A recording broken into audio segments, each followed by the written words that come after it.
नमस्कार दोस्तों, M study channel में आपका स्वागत है। देखिए, इस वीडियो में हम जानेंगे उत्तर प्रदेश के बारे में। पूरा डिटेल्ड वीडियो है, तो आप वीडियो को कृपया पूरा देखें, तो आपको उत्तर प्रदेश के बारे में पूरी जानकारी मिल जाएगी। तो चलिए शुरू करते हैं। देखिए, उत्तर प्रदेश की जो राजधानी है वो लखनऊ है, ठीक है। और उत्तर प्रदेश का जो पूर्व नाम था, यानी कि आज़ादी से पहले, भारत के आज़ाद होने से पहले जो उत्तर प्रदेश का पूर्व नाम था वो था संयुक्त प्रांत। इंग्लिश में था यूनाइटेड प्रोविंस, ठीक है। यूनाइटेड प्रोविंस था इसका इंग्लिश में नाम, हिंदी में संयुक्त प्रांत नाम था उत्तर प्रदेश का, ठीक है। देखिए, अगर इसके सीमावर्ती राज्यों की बात की जाए तो देखिए, उत्तराखंड से लगती है इसकी सीमा, हिमाचल प्रदेश लगती है, हरियाणा से लगती है इसकी सीमा, राजस्थान से लगती है, मध्य प्रदेश से भी उत्तर प्रदेश की सीमा लगती है, छत्तीसगढ़ से लगती है और झारखंड से भी लगती है, बिहार से, और यूनियन टेरिटरी दिल्ली से भी इसकी सीमा लगती है, ठीक है। तो इतने राज्यों से उत्तर प्रदेश की सीमा लगती है। अब देख लेते हैं क्षेत्रफल के स्थान में क्या स्थान है। तो देखिए, उत्तर प्रदेश क्षेत्रफल के अनुसार राजस्थान, मध्य प्रदेश, महाराष्ट्र के बाद चौथा स्थान रखता है दोस्तों। उत्तर प्रदेश क्षेत्रफल के हिसाब से चौथा स्थान रखता है, ठीक है। अगर बात की जाए जनसंख्या के क्षेत्र में तो ये पहले स्थान पे आता है। उत्तर प्रदेश जनसंख्या के स्थान पर पहले नंबर पे आता है। चलिए आगे देखते हैं। देखिए, अगर लिंगानुपात की बात की जाए उत्तर प्रदेश की तो यहाँ पे रहेगा 912, ठीक है। यानी कि 1000 पुरुषों पर यहाँ पे 912 महिलाएं हैं, ठीक है। और यहाँ पे अगर जनघनत्व, ठीक है, जनघनत्व इसकी बात की जाए तो यहाँ पे 829 व्यक्ति पर किलो पर स्क्वायर किलोमीटर, ठीक है। यानी कि एक वर्ग किलोमीटर में यहाँ पे 829 लोग रहते हैं, ठीक है। 829 लोग रहते हैं एक वर्ग किलोमीटर में। ये यहाँ पे जनसंख्या घनत्व है। अब देखिए, बात करी जाए साक्षरता की तो साक्षरता यहाँ पे है 67.4%, ठीक है। 67.4%, ये जनगणना 2011 के अनुसार, ठीक है। चलिए आगे बढ़ते हैं। अब देखते हैं उच्च न्यायालय। तो उत्तर प्रदेश का जो उच्च न्यायालय है वो इलाहाबाद में है, और इसकी खंडपीठ जो है वो लखनऊ में है। और इसका उच्च न्यायालय जो इलाहाबाद में, इसका 1869 में बना है, ठीक है।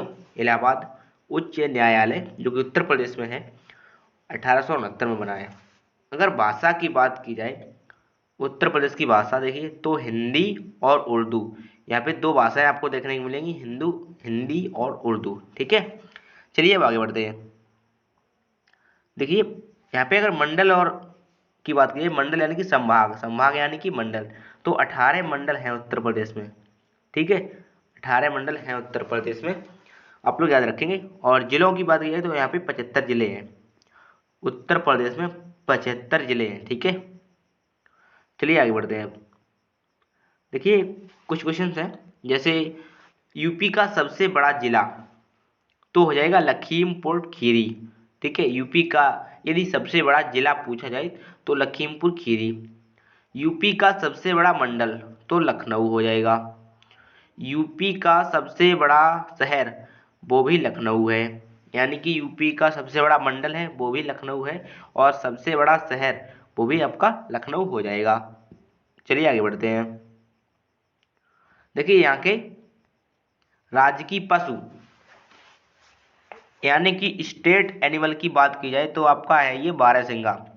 ये यहाँ पे देखिए सीन दिया है बारहसिंगा का, ठीक है। तो ये इस प्रकार का होता है बारहसिंगा, ये उत्तर प्रदेश का राजकीय पशु हो जाएगा आपका।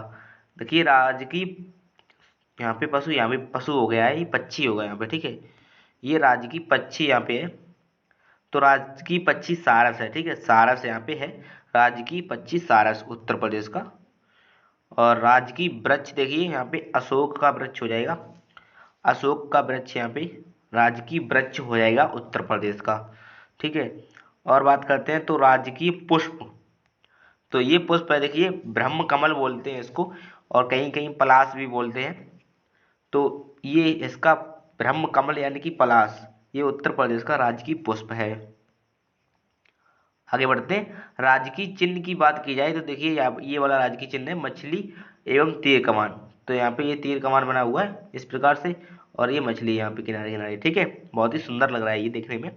मछली और तीर कमान उत्तर प्रदेश का राजकीय चिन्ह। चलिए और आगे बढ़ते हैं, कुछ और जानते हैं। उत्तर प्रदेश के प्रमुख पर्यटक पर्यटक स्थल है ना, घूमने के लिए है, एक विरासत वगैरह है। तो देखिए आगरा की स्थापना सिकंदर लोदी द्वारा की गई 1504 में, ठीक है। तो आगरा में ही ताजमहल है जो शाहजहां ने बनवाया था, और लाल किला भी आगरा में ही है जो अकबर ने बनवाया था, ठीक है। आगरा की स्थापना सिकंदर लोदी ने 1504 में की, उत्तर प्रदेश में है। और आगरा में ही ताजमहल है, शाहजहां ने इसकी स्थापना कराई। और लाल किला भी आगरा में है जिसकी स्थापना अकबर ने कराई, ठीक है। आगे बढ़ते हैं। सारनाथ, देखिए ये भी उत्तर प्रदेश में ही स्थित है। बुद्ध ने यहाँ पे प्रथम उपदेश दिया था सारनाथ में, ठीक है। देखिए कुशीनगर जो है वो भी उत्तर प्रदेश में ही है। बुद्ध को वहां पे परिनिर्वाण प्राप्त हुआ था, ठीक है। फतेहपुर सीकरी भी उत्तर प्रदेश में पड़ती है, अकबर ने इसकी स्थापना की थी, ठीक है।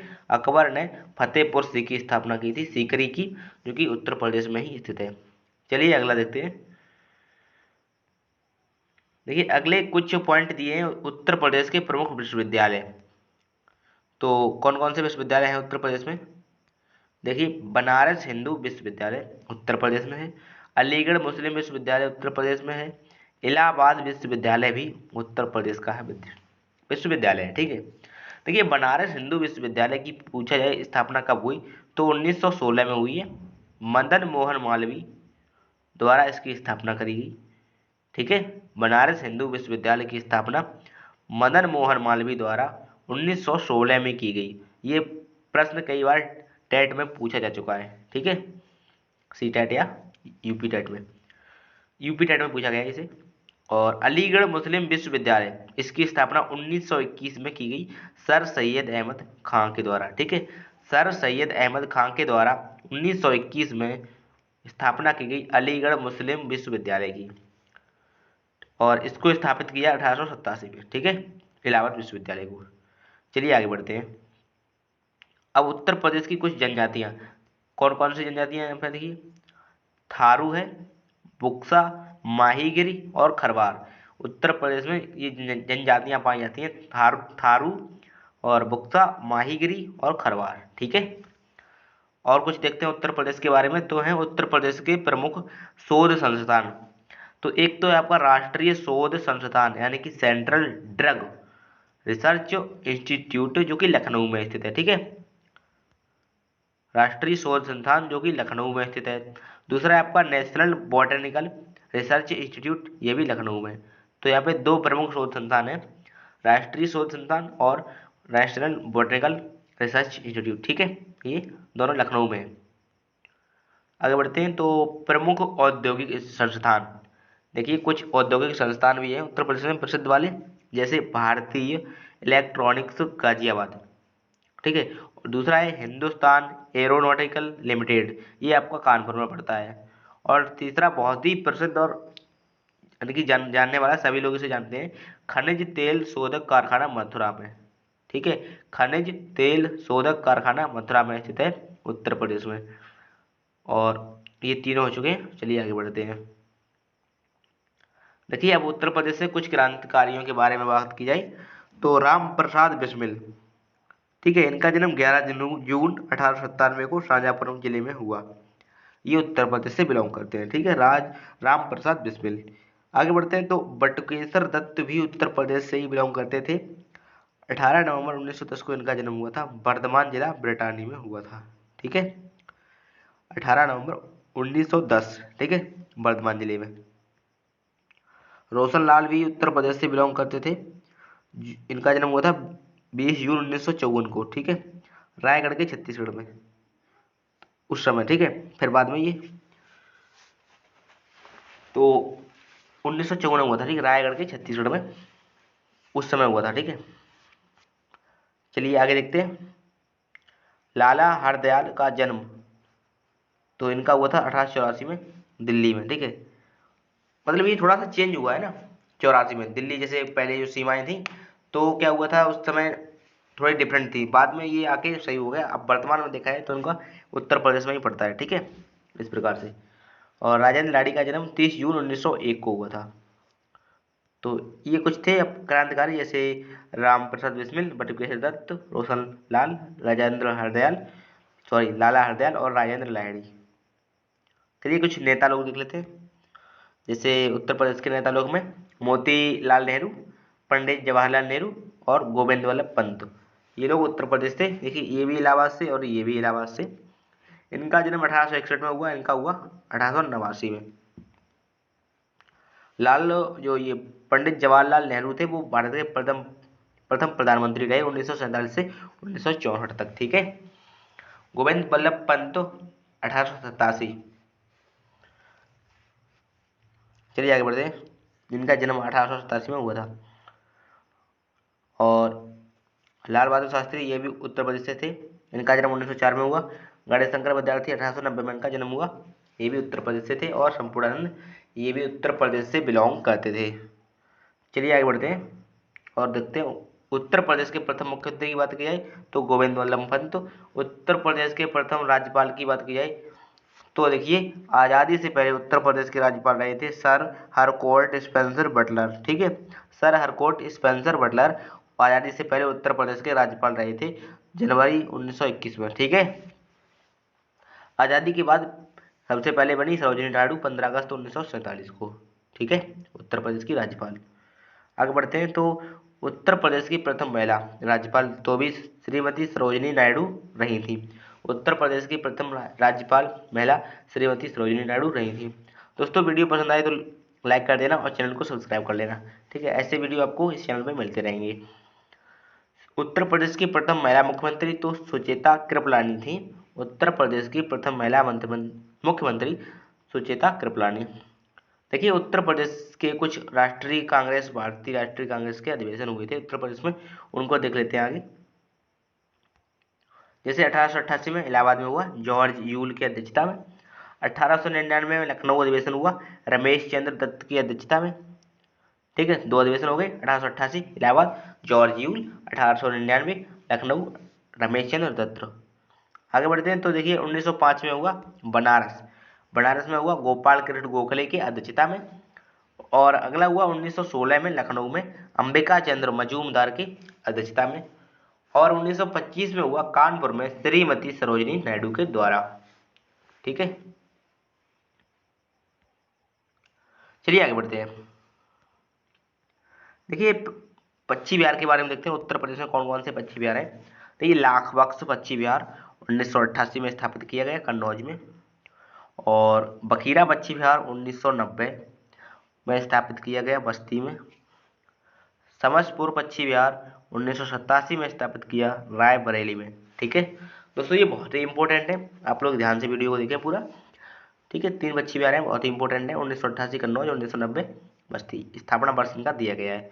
चलिए आगे बढ़ते हैं। कुछ प्रमुख नदियों के किनारे बसे नगर हैं उत्तर प्रदेश में, उनको जानते हैं। देखिए इलाहाबाद गंगा यमुना सरस्वती तीनों के किनारे पे है। मथुरा यमुना नदी के किनारे पे है।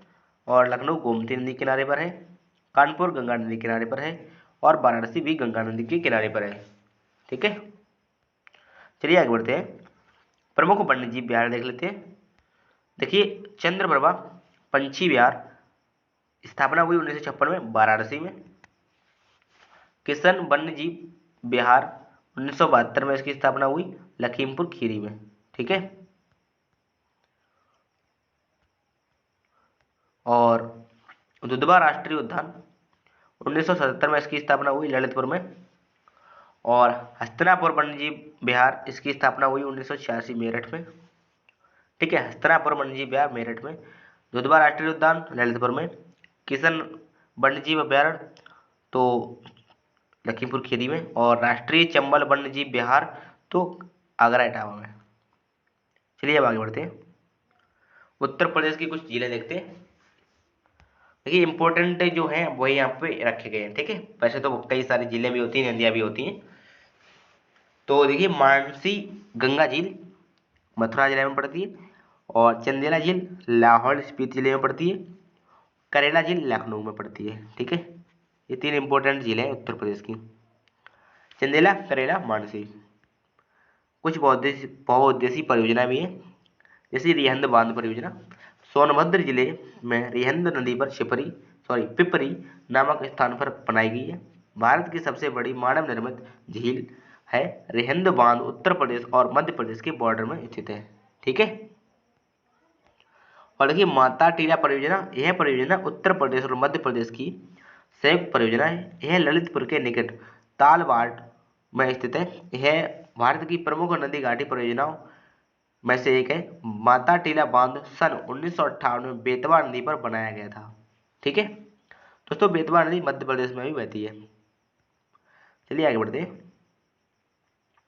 देखिए अब देखते हैं कुछ चर्चित नगर और उनके उपनाम। जैसे